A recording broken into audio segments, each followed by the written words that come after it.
پھلدار میوہ جات لگائے جائیں۔ تیسری ٹیم کو تشکیل دیا، اس نے کہا کہ یہاں محلات بنائے جائیں، یہاں شہر آباد کیے جائیں، یہاں خوبصورت قسم کے پھل اور شہر بسائے جائیں۔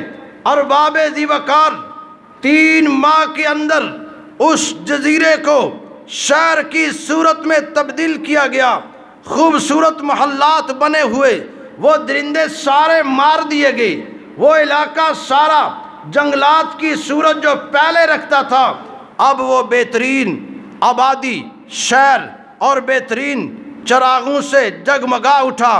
ارباب ذی وقار اب سال مکمل ہونے کے بعد اس بادشاہ کو جب انہوں نے ہاتھی پر بٹھا کر شہر کا وزٹ کرانے لگے، ارباب ذی وقار وہ بادشاہ مسرور، بادشاہ خوش، بادشاہ کہکے لگاتا ہوا جا رہا تھا۔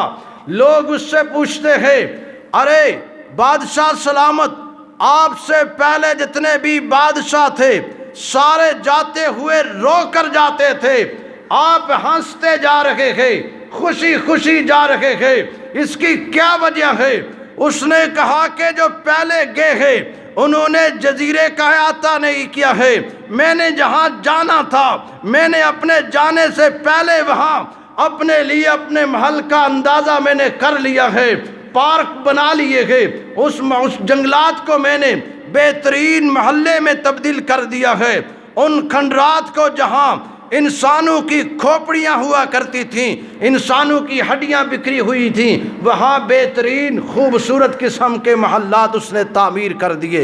ارباب ذی وقار قربانی ہمیں یہ سبق دیتی ہے، ہر سال ہم قربانی کا جانور خرید کر اللہ کی راہ میں قربان کرتے ہیں، اور قربانی ہمیں یہ درس دیتی ہے، ارباب ذی وقار جس مقام پر ہم نے جانا ہے، جس پل سے ہم نے گزرنا ہے، اور یہ سواری وہاں ہمارے لیے کام آئے گی۔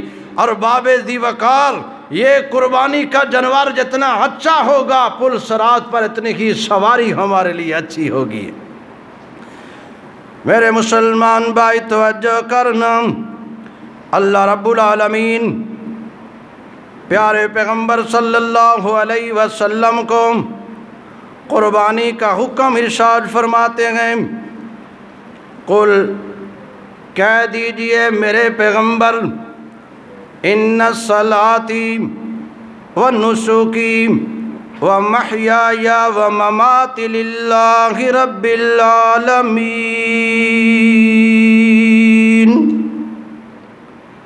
کہہ دیجئے میرے پیغمبر بے شک میری نماز اللہ تیرے لیے، میری قربانی اللہ تیرے لیے، میری زندگی اللہ تیرے لیے، میرا مرنا اللہ تیرے لیے۔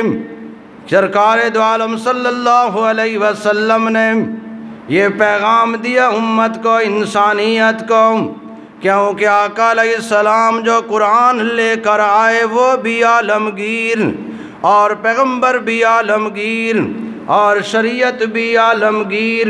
ارباب ذی وقار ساری دنیا کو یہ پیغام دیا گیا کہ تم ادھر ادھر نہ جایا کرو، اللہ کے دروازے پہ جھکا کرو، اللہ کے دروازے پہ نیاز جبین جھکایا کرو، اور جب تم نے نماز پڑھنی ہے تو اللہ کے لیے، قربانی کرنی ہے تو اللہ کے لیے۔ رب العالمین کے پیارے پیغمبر ارشاد فرماتے ہیں کہ جب قربانی کا جانور ذبح کیا جاتا ہے، قربانی کے جانور کا خون زمین پر بعد میں گرتا ہے تو اللہ قربانی پہلے قبول فرما لیتے ہیں، قربانی اللہ پہلے قبول فرما لیتے ہیں، اور قربانی کے جانور کا خون بعد میں زمین پر گرتا ہے۔ میرے مسلمان بھائیوں، اللہ ہم سب کے جانوروں کی قربانیاں قبول فرمائے۔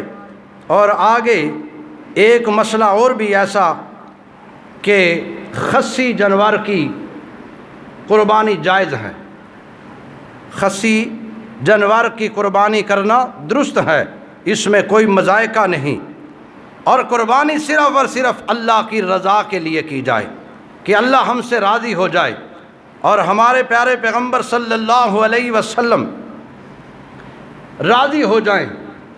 ارباب ذی وقار سرکار دو عالم صلی اللہ علیہ وسلم کا نام نامی اسم گرامی جب بھی آئے تو درود پاک پڑھا کریں۔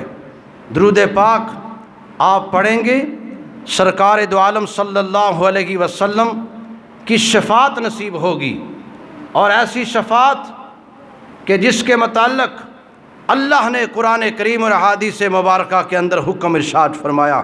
میرے مسلمان بھائیوں، قربانی کے جانور، ان کی خدمت، ان کی تواضع، اور اس کے بعد ایک بات اور بھی یاد رکھیے گا، بعض دوست کہتے ہیں کہ، اور عموماً ایسا ہی ہے کہ کتے کا گوشت حرام ہے، گدے کا گوشت حرام ہے، اس میں کوئی شک نہیں ہے، ناپاک ہے، خنزیر حرام ہے۔ ایک بات یاد رکھیے گا، حرام کے پیسوں سے خریدا ہوا بکرا بھی حرام ہوا کرتا ہے، وہ قربانی کا کیوں نہ ہو۔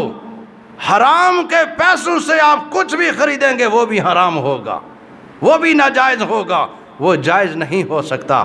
تو میرے مسلمان بھائیوں، کوشش یہی کیا کریں کہ اللہ رب العالمین ہمیں رزق حلال نصیب فرمائے، اور جس آدمی کے قربانی کون کون کرے، کس آدمی کے اوپر قربانی واجب ہے، یہ مسئلہ بھی سماعت فرمائیے گا۔ اکثر لوگ قربانی نہیں دیتے، جس آدمی پر صدقہ فطر واجب ہے اس پہ قربانی بھی واجب ہے۔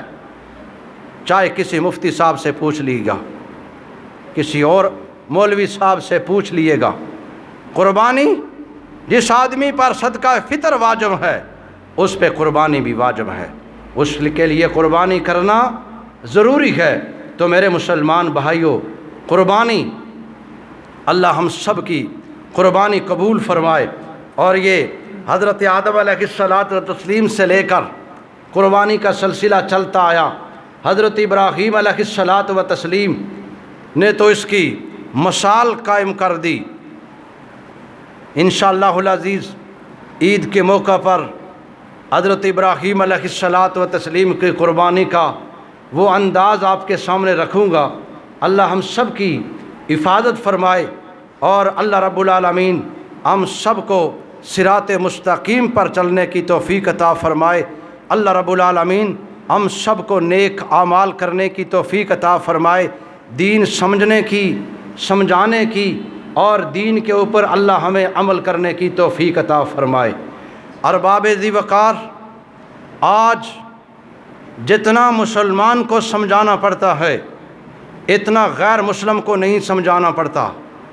جتنا مسلمان بگڑا ہوا ہے، جتنا مسلمان لائن سے اتر چکا ہے، جتنا مسلمان اپنے مقصد سے ہٹ چکا ہے، جتنا مسلمان اپنا قانون، قاعدہ، دستور، آئین اور جو مقصد العین تھا مسلمان کا، ارباب ذی وقار مسلمان نے وہ چھوڑ دیا ہے۔ مسلمان اپنے مقصد سے ہٹ چکا ہے۔ اگر مسلمان اپنے مقصد سے نہ ہٹتا تو مسلمان آج کبھی زندگی گزارتے ہوئے پریشان نہ ہوتا۔ چاہے مسلمان داڑھی والا ہو، چاہے بغیر داڑھی والا ہو، چاہے پگڑی والا ہو، ٹوپی والا ہو، مسلمان کسی حالت میں بھی ہو، ارباب ذی وقار مسلمان اپنے مقصد سے ہٹ چکا ہے۔ کیوں؟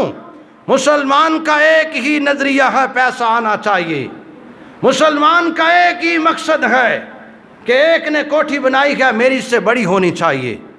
اور مسلمان کا ایک ہی مقصد ہے، وڈالے میں اگر ایک پلاٹ ہے تو میرے 4 ہونے چاہیے۔ یہ مقصد مسلمان کھو بیٹھا ہے۔ اللہ اکبر! پیارے پیغمبر صلی اللہ علیہ وسلم کی 23 سالہ دور نبوت کا جو مقصد تھا، اللہ نے قرآن میں ارشاد فرمایا وَمَا خَلَقْتُ الْجِنَّ وَالْإِنسَ إِلَّا لِيَعْبُدُونِ، میں نے